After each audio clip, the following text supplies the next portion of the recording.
dan modern terus bermunculan menghiasi kota Jakarta. Bangunan ini seolah menjadi tanda pesatnya pembangunan di ibu kota. Namun suasana berbeda terasa begitu memasuki kawasan kota tua. Bangunan tua baik yang masih kokoh maupun sudah rapuh terlihat di sepanjang jalan. Gedung kuno yang masih berfungsi dan terawat baik tentu sedap dipandang mata. Tapi bagaimana dengan gedung yang tak terawat?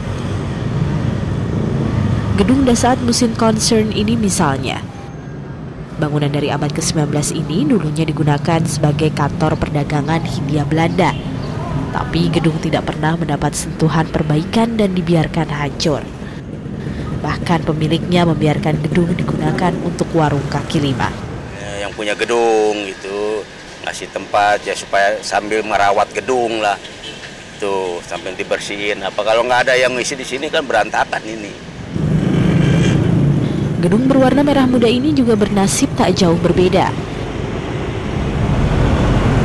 Bangunan seluas 500 meter ini dulunya digunakan sebagai tempat menyimpan rempah-rempah.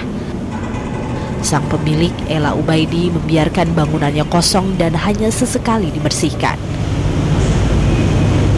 Tadinya Ella membeli gedung ini untuk tempat berkumpul bersama keluarga dan kerabat. Namun faktor lingkungan yang tidak mendukung seperti keamanan dan kemacetan membuatnya urung memanfaatkan gedung ini.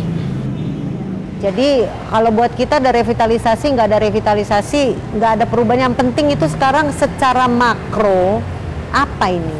Kalau cuman kosmetik benerin batu di depan, tapi tidak ngebenahin macet yang di depan, terus apa? Jadi mesti integrated lah. Satu konsep yang ada kesinambungan.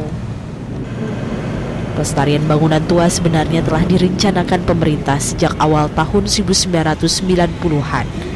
Namun pemerintah mengaku kesulitan melakukan pemugaran. Kendala utamanya masalah kepemilikan dan keterbatasan dana. Ternyata bangunan-bangunan yang kosong dan besar itu sebagian besar adalah milik pemerintah pusat. Artinya BUMN. Dan BUMN yang ada di sini lebih banyak BUMN yang asetnya sedang di dalam penyihatan bank. Ya, kalau zaman dulu BPPN-nya, kalau sekarang PPA lah. Ya. Sehingga kita ada kesulitan untuk memberi fungsi baru terhadap bangunan tersendiri. Saat ini di sekitar Taman Fathahillah saja terdapat 59 bangunan cagar budaya yang dibiarkan kosong. Mayoritas gedung dimiliki oleh BUMN. Sisanya adalah milik pemerintah Jakarta, swasta, dan perorangan. Semua pihak memang perlu terlibat untuk menyelamatkan bangunan tua.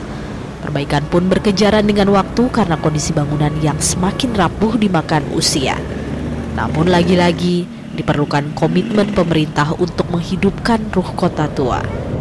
Dari Jakarta, Astari Parwita dan Agung Mahesa Fikri melaporkan untuk Astro Awani.